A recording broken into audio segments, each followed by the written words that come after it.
Kita mula dengan tauhid, insya-Allah. Di sini kita sampai bab kelima, sebab baru.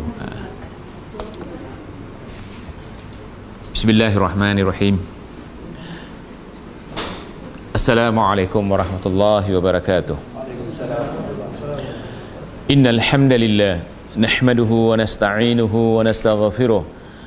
ونعوذ بالله من سرور أنفسنا ومن سيئات أعمالنا من يهده الله فلا مضل له ومن يضلل فلا هادي له وأشهد أن لا إله إلا الله وحده لا شريك له وأشهد أن محمدا عبده ورسوله يا أيها الذين آمنوا اتقوا الله حق تقاته ولا تموتن إلا وأنتم مسلمون يا أيها الناس اتقوا ربكم الذي خلقكم من نفس واحدة وخلق منها زوجها وبث منهما رجالا كثيرا ونساء واتقوا الله الذي تساءلون به والأرحام إن الله كان عليكم رقيبا يا أيها الذين آمنوا اتقوا الله وقولوا قولا سديدا يصلح لكم أعمالكم ويغفر لكم ذنوبكم ومن يطع الله ورسوله فقد فاز فوزا عظيما أما بعد فإن أصدق الحديث كتاب الله عز وجل وأحسن الهدي محمد صلى الله عليه وسلم وشر الأمور محدثاتها فإن كل محدثة بدعة وكل بدعة ضلالة وكل ضلالة في النار. أيها الأحبة, sidang jamaah yang dirahmati Allah Subhanahu wa taala. Kita meneruskan kuliah akidah, yakni bab yang kelima, dakwah kepada syahadah la ilaha illallah. Berdakwah kepada kalimah Allah ini adalah tugas para nabi dan para rasul. Oleh kerana para nabi dan para rasul sudah tidak ada, maka ia diambil oleh para ulama, sebab ulama warasatul anbiya. Sebagaimana Quran menjelaskan bahawa ini tugas para nabi dan para rasul. Allah firman dalam Al-Quran, "Wa ma arsalna min qablika min rasulin illa nuhi ilaihi annahu la ilaha illa ana fa'buduni." Allah berfirman, tidak kami utus sebelum engkau ya Muhammad walaupun satu orang rasul kecuali diwahyukan, diperintahkan kepadanya supaya menyeru bahawa tiada Tuhan yang wajib disembah kecuali aku, maka sembahlah aku, yakni kalimah la ilaha illallah. Jadi Allah mengkhabarkan di dalam Al-Quran, semua nabi dan semua rasul, tugas-tugas mereka adalah pertama sekali mengajak kepada kalimah tauhid. Nabi sudah tidak ada, rasul sudah tidak ada, yang ada adalah penggantinya. Siapa penggantinya? Dijelaskan oleh Rasulullah, al-ulama warasatul anbiya. Ulama adalah pewaris para nabi. Innal anbiya lam yuwarithu dinaran wala dirhaman. Para nabi tidak pernah mewariskan dirham atau dinar, walakin yuwarithul ilm, tetapi diwariskan ilmu. Dan ilmu yang paling tinggi di sisi Allah Subhanahu wa taala adalah kalimah la ilaha illallah. Sehingga dijelaskan dalam sebuah hadis, kalimah yang paling tinggi sekali adalah ataupun iman itu 70 cabang. Yang paling tinggi kalimah la ilaha illallah, yang paling bawah imatatul adza 'anit tariq, yang paling tinggi mengucapkan la ilaha illallah, dan yang paling bawah sekali membersihkan jalanan. Ini bermakna seorang dikatakan dakwah salafi, pendakwah salafi, yang pertama sekali disampaikan, yang wajib disampaikan kepada umat adalah akidah. Sebab akidah penentu seorang itu ke syurga atau ke neraka. Jangan terlewat. Kalau dia terlewat, mati dalam keadaan tidak mempunyai akidah atau akidah tidak sahih, dia mati dalam keadaan yang paling rugi. Kenapa? Orang yang mati dalam keadaan syirik, terutama syirik besar, akan dikekalkan di dalam neraka buat selama-lamanya. Buat selama-lamanya, tiada penghujung. Yang mana Quran mengatakan khalidina fiha abada, kekal selama-lamanya di dalam neraka tersebut. Jadi tanda orang-orang yang dikatakan bermanhaj salaf, apabila berdakwah pasti dia memperkatakan akidah dulu. Tetapi hizbi-hizbi yang ada sekarang, apabila dia berdakwah pasti dia mengajak kepada semangat. Bila dengan semangat ini mereka mengajaklah kepada apa yang dihajati. Tapi biasanya kalau hizbi itu berminat kepada politik, tentulah ceritanya banyak politik. Islam itu digayakan dengan gaya politik. Kalau mencari pengaruh, hizbi yang suka mencari pengaruh seperti hizbi-hizbi sufi, dia akan cerita pasal magic-magic ni supaya orang suka kepada sufi. Tetapi orang-orang salaf bila datang pertama sekali dipastikan akidah anda selamat atau tidak. Menyelamatkan akidah apabila kita mengajak manusia memahami kalimah la ilaha illallah. Hebatnya kalimah la ilaha illallah sehingga dikatakan itu kalimatul ulia. Kalimatul ulia kalimah paling tinggi. Kalimatul ikhlas, kalimatul tauhid, kalimatul haq, dan ada banyak lagi istilah-istilah yang mana la ilaha illallah diistilahkan dengan nama-nama tersebut. Jadi orang yang mati dalam keadaan la ilaha illallah, nanti kita lihat orang yang mati dalam keadaan la ilaha illallah, penghabisan kalimahnya, penutupnya kalimah la ilaha illallah, dijamin masuk syurga. Sebagaimana dalam hadis, man kana fi akhir kalamihi la ilaha illallah mukhlisan min qalbihi dakhala al-jannah. Siapa yang penutup kalimahnya la ilaha illallah, ikhlas daripada hatinya, bukan saja daripada mulutnya, daripada hatinya, dakhala al-jannah. Tetapi Quran mengatakan fa'lam annahu la ilaha illallah. Hendaklah kamu faham, hendaklah kamu mengetahui, hendaklah kamu berilmu tentang la ilaha illallah. La ilaha illallah ni ada rukun dan syaratnya. Antaranya kita mesti memahami di dalam kalimat Allah ada nafyun wa itsbat. Nafyun menafikan, la ilaha menafikan semua ketuhanan yang di permukaan bumi ini. Banyak tuhan-tuhan yang disembah oleh manusia. Kalau Yahudi, Uzair dianggap sebagai Tuhan selain Tuhan di langit. Nasrani, Isa dan Maryam dianggap sebagai Tuhan selain Tuhan di langit. Kalau Majusi, macam-macam Tuhannya. Jadi Tuhan-Tuhan yang dianggap oleh pengadut-pengadut yang berbagai-bagai agama ini, imam Yahudi, Nasrani atau Majusi, Tuhan-Tuhan sebut kita nafikan. La ilaha, tiada Tuhan.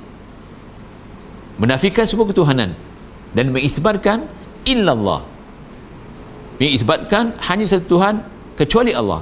Jadi semua tidak boleh dianggap Tuhan yang sebenar, tapi Tuhan yang sebenar adalah Allah Subhanahu Wa Taala. Bila kita faham ni rukunnya dan syaratnya, bila Allah perintah fa'lam annahu la ilaha illallah, adalah kamu faham la ilaha illallah, kalau kita faham sepaham-pahamnya, itu dikatakan mukhlisan min qalbihi. Orang tidak akan merasa ikhlas dengan kalimah ini kecuali dia faham.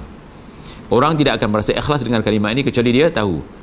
Maka disuruh faham, disuruh mengetahui supaya kalimah la ilaha illallah melekat di hati kita. Sebab iman bukan di mulut, iman adalah di hati. Sehingga Allah mengatakan innallaha la yanzuru ila suwarikum walakin yanzuru ila qulubikum. Allah tidak melihat luaran kamu, luaran kita, yakni apa yang dilahirkan ni. Tetapi yang Allah lihat adalah hati kamu.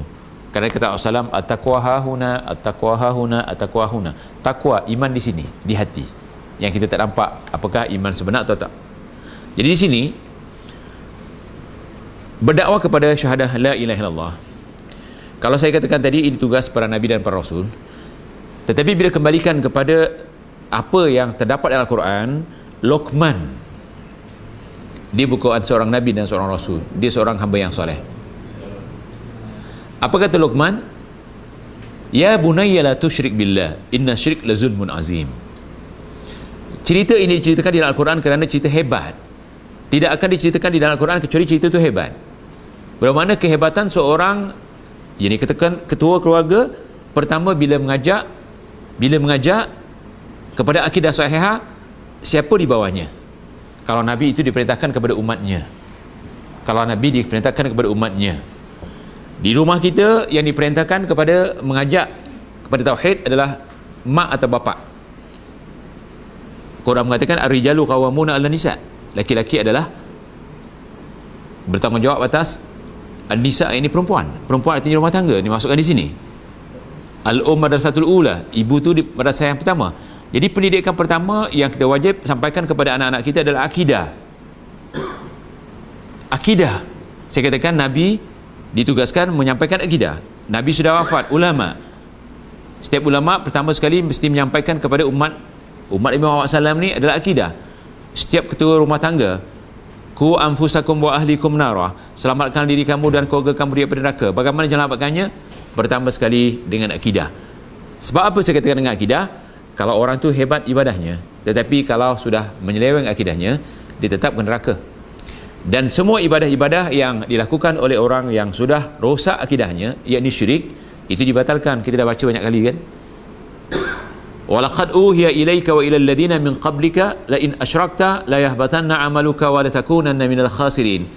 Sudah diwahyukan kepada engkau ya Muhammad dan nabi-nabi sebelum kau ya Muhammad, jika kau syirik pasti dibatalkan semua amal kau, semua amal.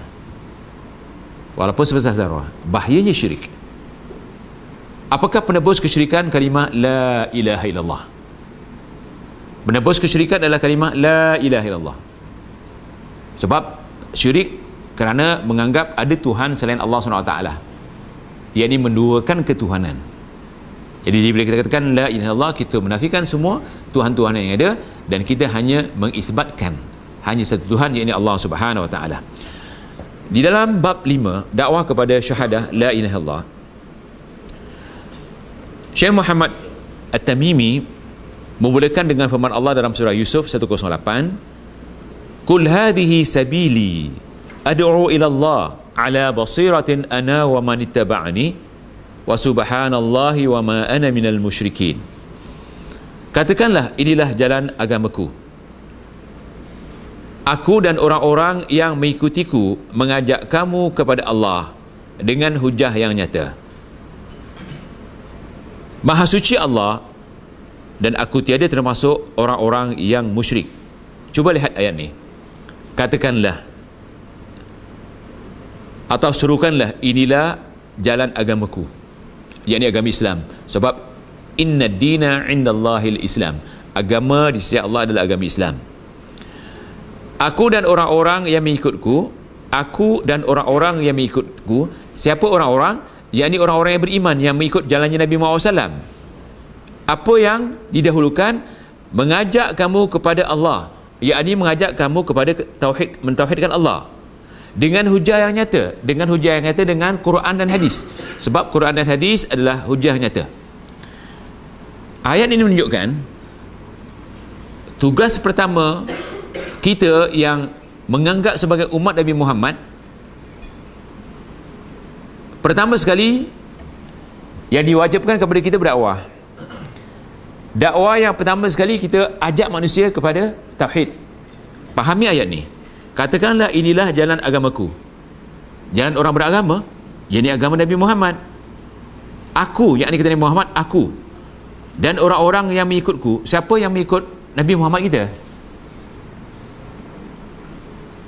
Nabi Muhammad adalah seorang salafi. Sebab Nabi Muhammad sendiri mengaku, ni'mas salafi ana laki. Aku adalah sebaik-baik salaf bagimu. Aku adalah sebaik-baik salaf bagimu. Jadi bila kita katakan apakah jalan kita, jalan disebut di dalam bahasa Arab antaranya manhaj. Apakah manhaj kita? Manhaj Nabawi. Apakah manhaj Nabawi? Manhaj Salafi. Jadi di sini kalau dikatakan inilah manhaj agamaku dan orang-orang yang mengikutku, yakni mengikut manhaj Nabi Muhammad SAW. Apakah manhaj Nabi Muhammad? Manhaj Salaf. Apakah pertama sekali ajakannya? Mengajak kamu kepada Allah, mengajak kamu kepada tauhid. Itu pertama. Dengan apa? Dengan hujah yang nyata. Hujah yang nyata ada Quran hadis. Sehingga di dalam ayat yang lain, wa ma alaina illal balaghul mubin. Tidak ada kewajipan kita kecuali membawa hujah yang nyata, menyampaikan dengan hujah yang nyata. Balaghul mubin, bayan yang nyata, hujah yang nyata. Makanya kalau kita berdakwah, kalau tak ada Quran, tak ada hadis, itu bukan berdakwah, itu diayah. Imam At-Tamimi semua tulisannya, terutama buku yang kita lihat ni, dimulakan dengan Quran dan hadis, Quran hadis. Ini bertepatan dengan firman Allah, ud'u ila sabili rabbika bil hikmah. Serulah, ud'u ila sabili rabbika, ajaklah ke jalan Tuhanmu, yakni manhaj salafus salih, bil hikmah. Hikmah itu disepakati oleh ulama tafsir dan jelas Imam Syafi'i sendiri menekankan hikmah di sini Quran. yakni ajaklah ke jalan Tuhanmu, serulah ke jalan Tuhanmu dengan Quran. Sebab Quran adalah hujah yang nyata. Kita katakan hujah yang nyata. Kalau kita pergi mana-mana, Quran semua sama. Pergi Amerika, pergi Eropah, pergi Rusia, di mana pun Quran sama. Hujah yang nyata kedua adalah hadis-hadis yang sahih. Sebab bila hadis yang sahih, hadis Bukhari, pergi pelosok mana dunia semua sama. Nyata, jelas, tak ada terpesong. Cuma Syiah saja tak boleh terima. Jadi kalau kita katakan ini hujah yang nyata, berdakwalah kepada Allah dimulakan dengan Quran, kesalahan dengan Quran, wal maidatul hasanah. Maidatul hasanah, Imam Ibn Katsir mengatakan adalah hadis-hadis yang sahih. Wajadilhum billati ahsan, dan berbincanglah dengan ilmu yang kita ambil dari Quran hadis. Jadi bagaimana cara kita berdakwah? Pertama sekali mengajak kepada tauhid. Itu dakwah salafiyah. Bagaimana cara berdakwah kepada tauhid? Mengikut jalan salaf, metodologi dia. Pertama sekali dengan Quran, kedua dengan hadis, ketiga dengan athar. Sebab athar adalah hadis-hadis yang dipersetujui oleh Rasulullah SAW, yang diamalkan, yang dikatakan, yang diterima oleh sahabat, tapi diterima juga oleh Rasulullah SAW. Jadi dikatakan hadis takrir. Kemudian fatwa para ulama, sebab Allah mengatakan atiullaha wa atiur rasulah wa ulil amri minkum. Taatlah kepada Allah, taatlah kepada Rasul, dan taatlah kepada ulama. Sebab ulama saya katakan tadi warathatul anbiya. Jadi kalau kita berdakwah, tolong dulukan dengan akidah. Begitu juga kepada anak-anak. Sebagaimana cerita Luqman Hakim tadi, ya bunayya la tusyrik billah, inna syirk la zulmun azim. Wahai anakku, jangan kamu syirik kepada Allah, kerana kesyirikan itu adalah satu kezaliman yang paling besar. Apa tidak zalim ya? Sepatutnya manusia mati besok mencampakkan dirinya ke tempat yang paling nikmat, yakni syurga. Tetapi bila mencampakkan dirinya ke dalam neraka, kekal buat selama-lamanya, itu adalah paling zalim, menzalimi dirinya sendiri.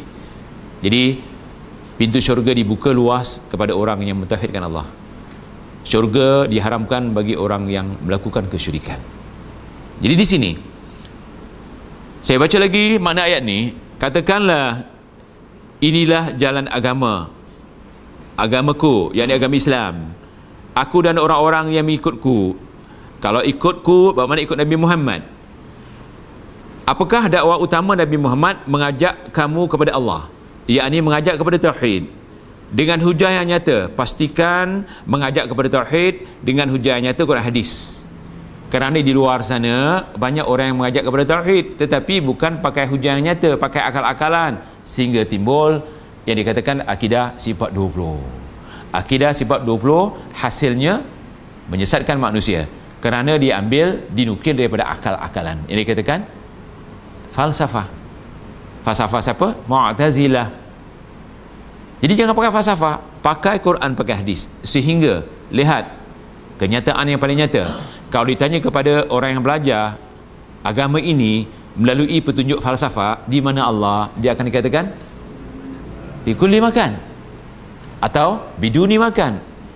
Ini masalah besar, bukan masalah kecil. Sedangkan Allah mengatakan alal arsy istawa. Oleh kerana dia tak pakai Quran dan pakai hadis, orang bingung dibuatnya.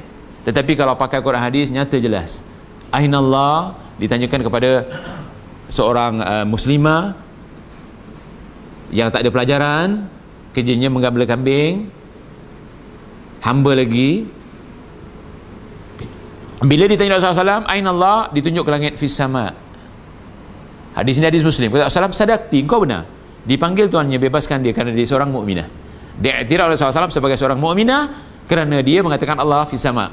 Kalau kita lihat di YouTube, ulama-ulama yang mengatakan dia ahli sunnah wal jamaah, yang dinafikan kita sebagai ahli sunnah wal jamaah, dikatakan kita wahabi.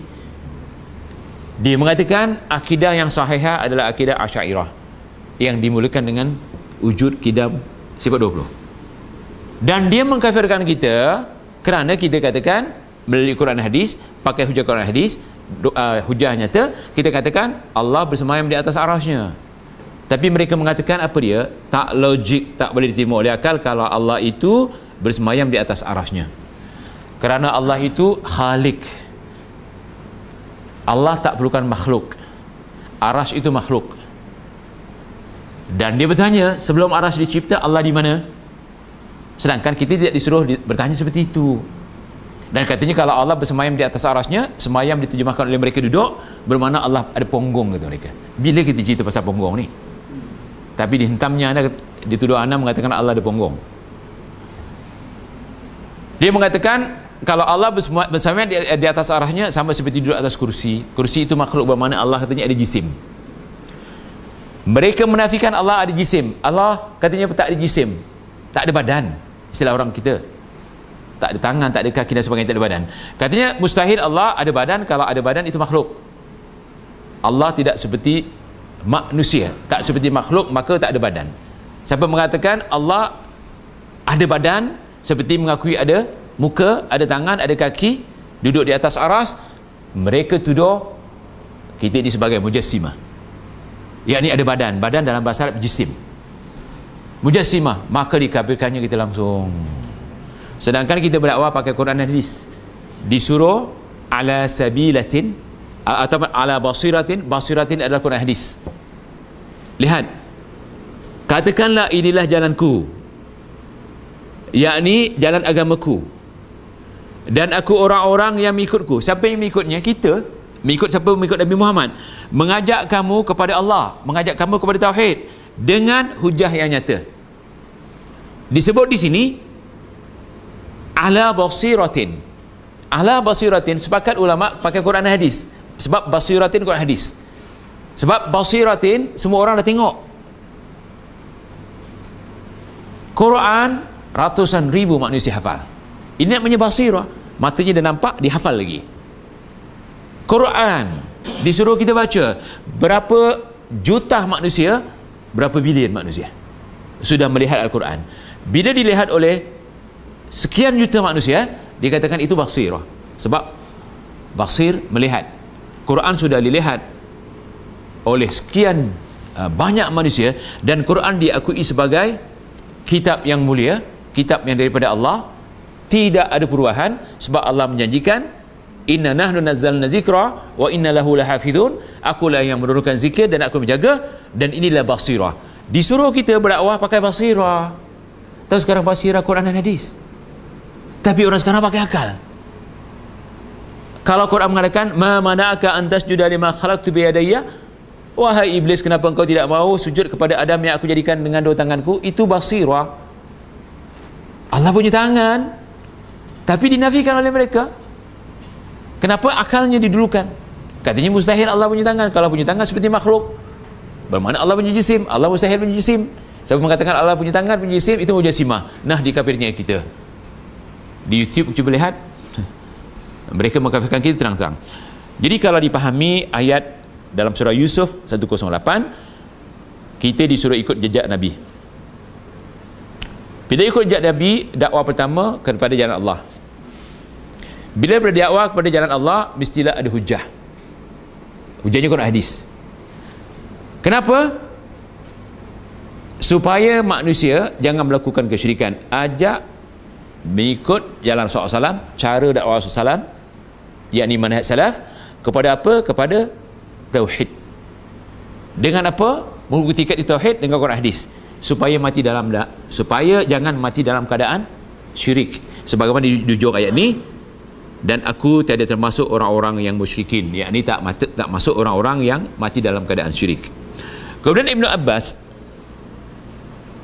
radhiyallahu menuturkan bahawa Rasulullah SAW tatkala mengutus Muaz ke Yaman, bersabdalah baginda kepadanya, innaka ta'ti qauman min ahli alkitab, falyakun awwala ma tad'uuhum ilaihi syahadatu an la ilaha illallah, wa fi riwayatin ila an yuwahhidu Allah, ila an yuwahhidu Allah, fa inhum ata'uka lidzalik fa'alimhum anna Allah aftarada alaihim 5 salawat fi kulli yawmin wa laylah, fa inhum ata'uka lidzalik fa'alimhum anna Allah aftarada alaihim sadaqatan tu'khadhu min aghniyaihim faturaddu ala fuqaraihim, fa inhum ata'uka lidzalik fa iyyaka wa karaima amwalihim wattaki da'watal madlum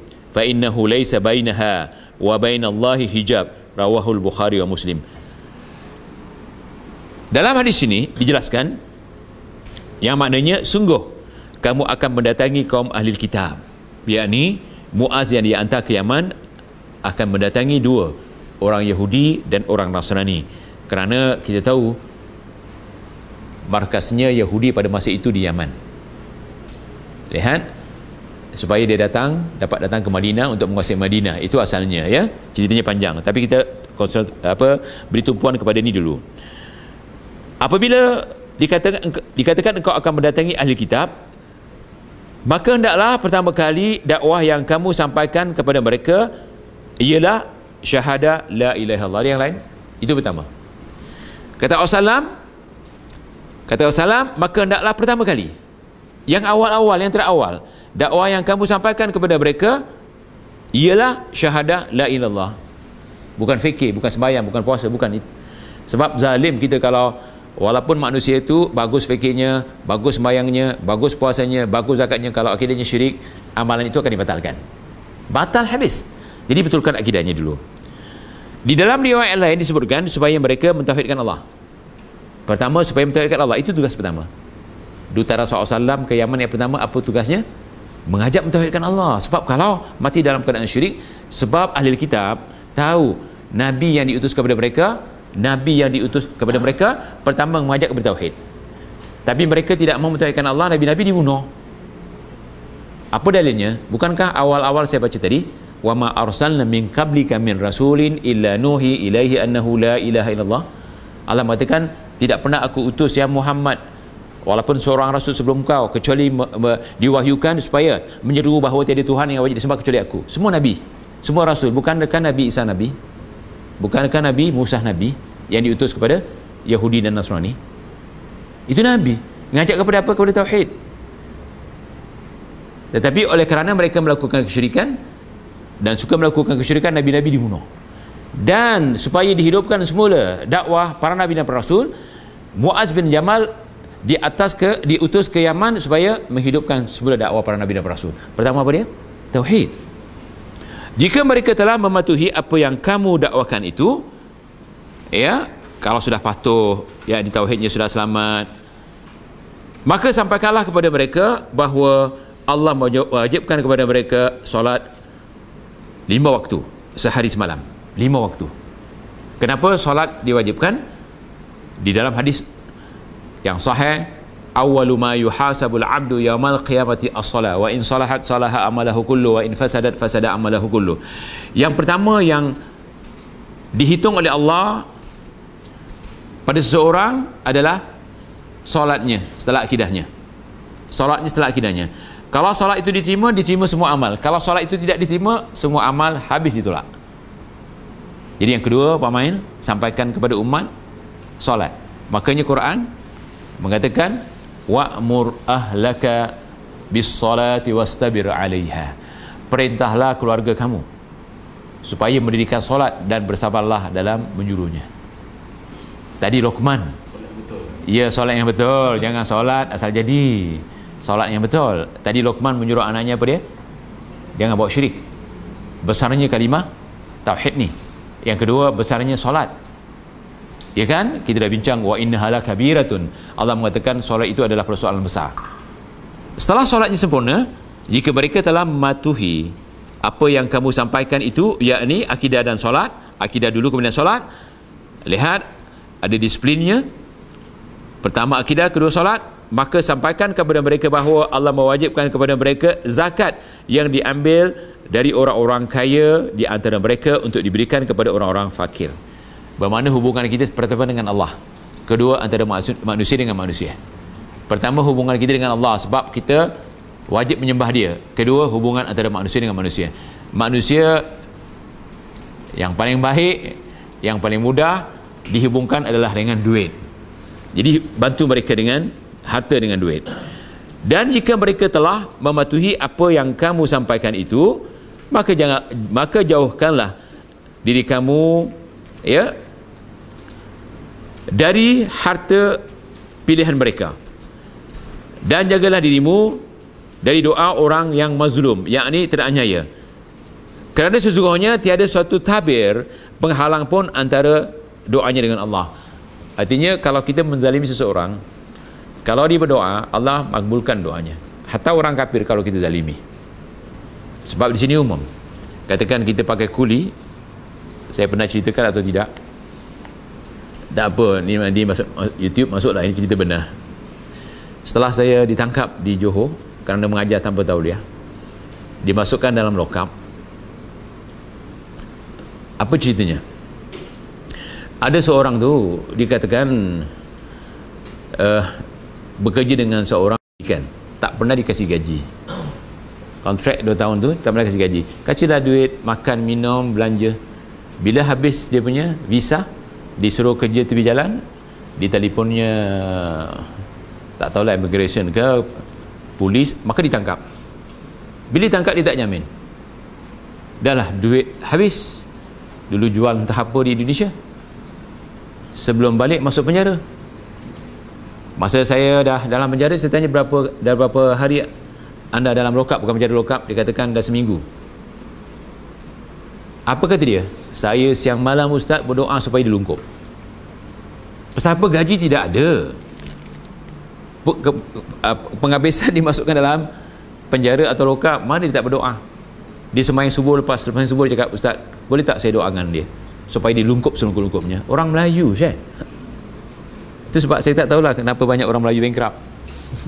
Di antaranya mungkin menzalimi pekerjanya, mungkin, ya, saya tak tuduh, tetapi itulah yang dia katakan kepada saya. Subhanallah, saya cakap kalau saya mampu membantu, saya bantu, tapi saya tak boleh bantu, saya sendiri tak nak anyaya. Macam mana saya nak bantu? Jadi dia tak ada orang yang jamin. Kemudian mungkin dia akan dihantar ke mana? Ke Indonesia, pergi habis harta, balik harta pun tak tertebus. Jadi kesian orang ni. Makanya tidak mustahil ya mereka jadi penjenayah di sini kerana untuk cover apa yang mereka dah pinjam dan sebagainya. Tak mustahil. Jadi ayat ini, hadis yang sahih ini, hadis Bukhari dan hadis Muslim, jangan zalimi manusia. Malah binatang pun tidak boleh dizalimi kerana Allah mengutus agama ini rahmatan lil alamin. Inna arsalnaka rahmatan lil alamin. Apa itu rahmah? Kasih sayang, penyelamat. Kalau Nabi sudah tidak ada, kita penggantinya, pengganti Nabi, supaya mengajak manusia merahmati antara satu dengan lain. Kalau buat zalim seperti itu adalah satu kezaliman yang mengakibatkan kita dapat bala kalau orang tu berdoa, dan doanya tanpa hijab. Doanya tanpa hijab. Subhanallah. Begitu juga Al-Bukhari dan Muslim beriwayatkan pula dari Sahal bin Sa'ad radhiyallahu anhu bahawa Rasulullah SAW semasa perang Khaybar bersabda, la'u'tina ar-rayata ghadan rajulan yuhibbullah wa rasulahu wa yuhibbullah wa yuhibbuhullah wa rasuluhu yaftahullahu ala yaday fabata an-nasu yadukuna laylatahum ayyuhum yu'taha falamma asbahu ghadaw ala rasulillahi sallallahu alaihi wasallam kulluhum yarjuna an yu'taha faqala ayna Ali ibn Abi Talib faqila huwa yashtaki 'ainayhi faarsalu ilayhi fautiya bih fabasaka fi 'ainayhi wa da'a lahu fabara'a ka'an lam yakun bihi waja' fa'atahu ar-rayata faqala unfuz ala rislik hatta tanzila bisahatihim thumma da'uhum ila al-islami wa akhbirhum bima yajibu alaihim min haqqillahi ta'ala fihi fa wallahi la an yahdiyallahu bika rajulan wahidan khairun min humrun ni'am. Maksudnya demi Allah, nescaya aku ataupun nescaya akan kuserahkan bendera komando perang itu besok hari kepada orang yang mencintai Allah dan Rasulnya, dan dia dicintai oleh Allah serta dicintai Rasulnya. Semoga Allah menganugerahkan kemenangan melalui tangannya. Maka semalaman suntuk orang-orang pun memperbincangkan siapakah di antara mereka yang akan diserahi bendera tersebut. Itu pagi harinya mereka mendatangi Rasulullah SAW, masing-masing mengharap untuk diserahi bendera tersebut. Lalu bersabda baginda, di mana Ali bin Abi Talib? Dijawab, dia sakit kedua belah matanya. Mereka pun mengutus seseorang utusan kepadanya dan datanglah dia.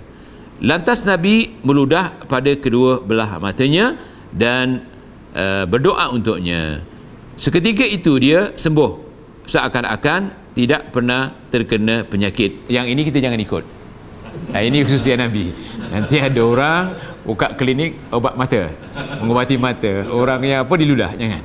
Ini mukjizat. Faham ya? Jangan pandai-pandai nanti anak kita sakit mata kita ludah. Itu jangan. Ini mukjizat SAW.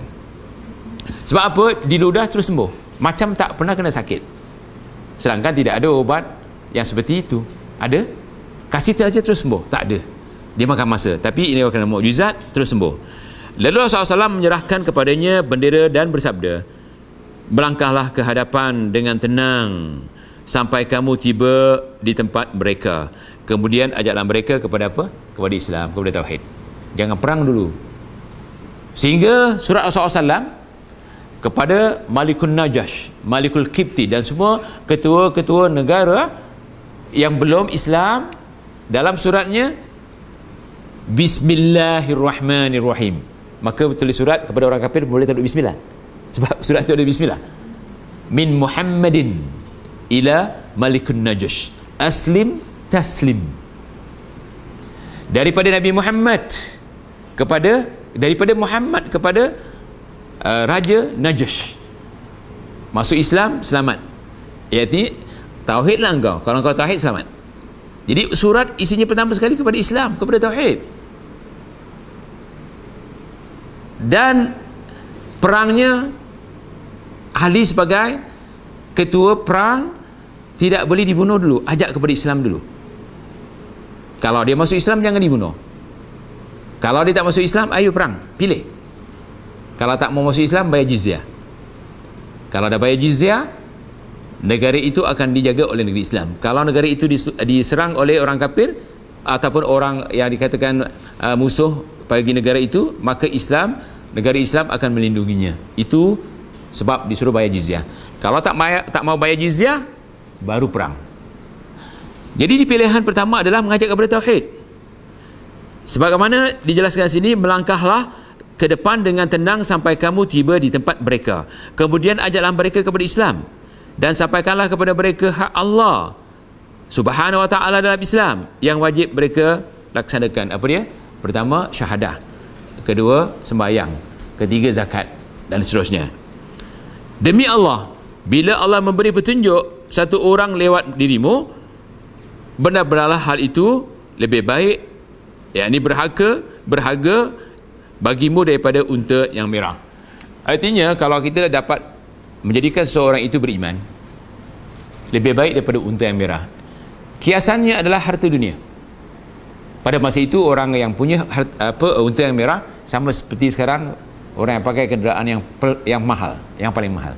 Bermakna biasanya kalau orang pakai kereta yang mahal, kedudukan orang elit lah, ataupun orang berada. Sedangkan kita nak jadi orang yang seperti itu berusaha seumur hidup. Tetapi kalau kita dapat menjadikan seorang itu orang kafir kepada orang Islam, orang yang syirik kepada tauhid, lebih baik daripada harta dunia keseluruhannya.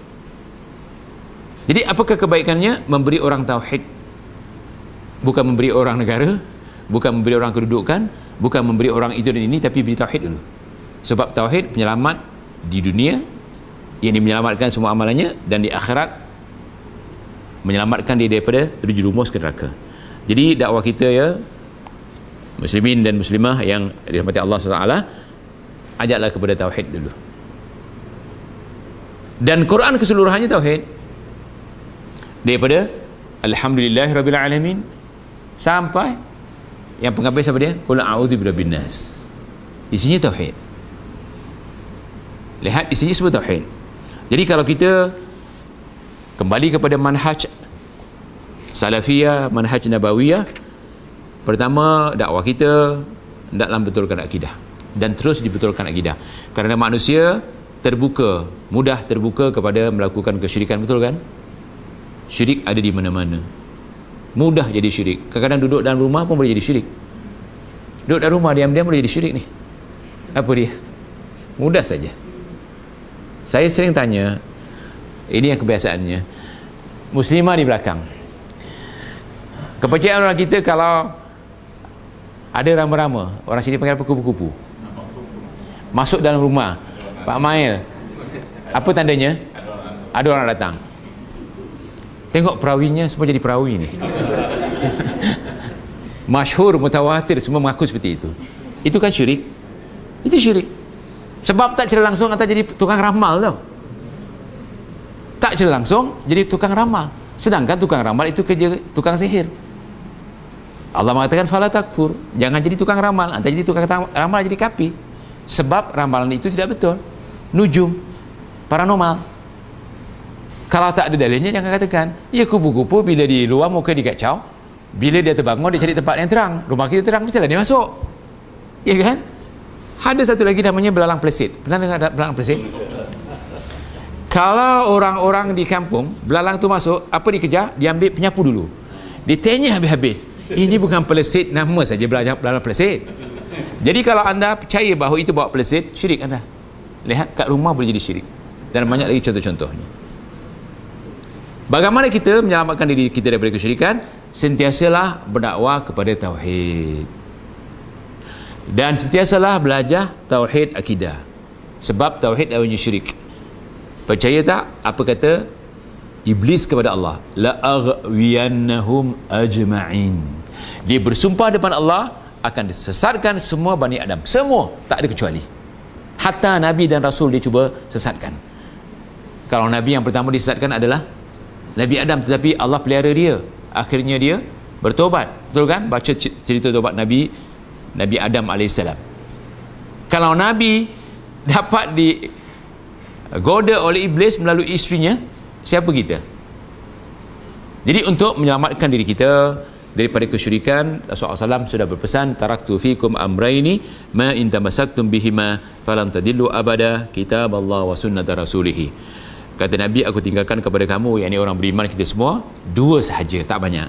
Apabila kamu berpegang kepada keduanya, kamu tidak akan sesat, tidak akan syirik buat selama-lamanya. Apa itu? Kitab Allah dan sunnah rasulnya. Jangan cari yang lain. Makanya bila berdakwah, dengar orang itu bawa Quran tak? Dengar orang itu bawa hadis sahih tak? Dengar orang itu bawa kata-kata ulama utabar tak? Kalau ia, kita duduk di majlisnya. Kalau merepek yang sekarang yang mesti kita ingat, di akhir zaman kata Rasulullah SAW, pendakwah ni kebanyakannya dikatakan kusas, penghibur lara. Akhir zaman pendakwa-pendakwa ini kebanyakannya adalah pendakwa yang kusas, penghibur lara. Bagaimana caranya? Qaulun zukhrufun. Qaulun zukhrufun, kaulan yang menghibur, mungkin dengan kelakar, mungkin dengan itu, dengan ini, cerita-cerita yang tak ada direka, dicipta supaya orang tertarik dengan dakwanya. Percayalah tuan-tuan, semua Nabi dan para Rasul berdakwah mengajak kepada Allah, bukan mengajak kepada dirinya. Ada orang berdakwah takut tak ada orang. Saya tak. Cik Burhan jangan risau. 3-4 orang, masalah bayaran, saya datang bermakna saya sangguplah datang. Bayaran jangan dipikir. Itu ni dalam YouTube saya katakan. Sebab apa? Hadis yang kita baca, hadis Bukhari, Muslim tadi, la ayyahdiyannaka rajulan wahidan khairun min khumrun ni'am. Jika engkau dapat memberi hidayah satu orang saja, tak banyak. Tapi kalau banyak, alhamdulillah kan? Lebih baik daripada kekayaan dunia ni. Apalah ada kekayaan dunia, sedangkan bila mati, kata Nabi, semua ikut. Semua ikut. Harta semua ikut. Tetapi yang tinggal Pak Main, akidah. Kereta Merce-nya, BMW-nya, semua ikut. Pergi kubur. Anak bini semua ikut. Pergi kubur. Lepas ditanam, apa yang tinggal? Semua balik. Yang tinggal apa dia? Akidahnya. Akidahnya dulu, kemudian baru dihitung amalannya. Jadi kalau kita gagal di situ, kita tidak pernah diizinkan oleh Allah setelah mati, ya Allah aku tobat, nak tobat kat dunia, hidupkan aku sebentar. Tak ada. Tak ada. Tak ada peluang kedua. Sekali saja. Jadi semoga kita diselamatkan oleh Allah Subhanahu Wa Taala. Kita sentiasalah minta kepada Allah Subhanahu Wa Taala dengan doa-doa yang seperti Allahumma zidna imanan, ataupun Allahumma zidna ilman wa imanan. Ya Allah, sentiasa tambahilah kami iman kami dan ilmu kami. Sebab manusia diangkat oleh Allah Taala dengan iman dan ilmunya. Yarfa'illahu alladhina amanu minkum walladhina utul ilma darajat. Allah mengangkat orang yang beriman dan diangkat tinggi kerana ilmunya. Jadi kita minta kepada Allah SWT, Allahumma zidna imanan wa ilman. Ya Allah, sentiasalah engkau tambah iman aku dan ilmu aku. Tapi bagaimana nak tambah ilmu kalau tak belajar? Bagaimana nak tambah iman? Sedangkan Imam Syafi'i mengatakan iman itu bertambah dan berkurang dengan landasan Quran hadis.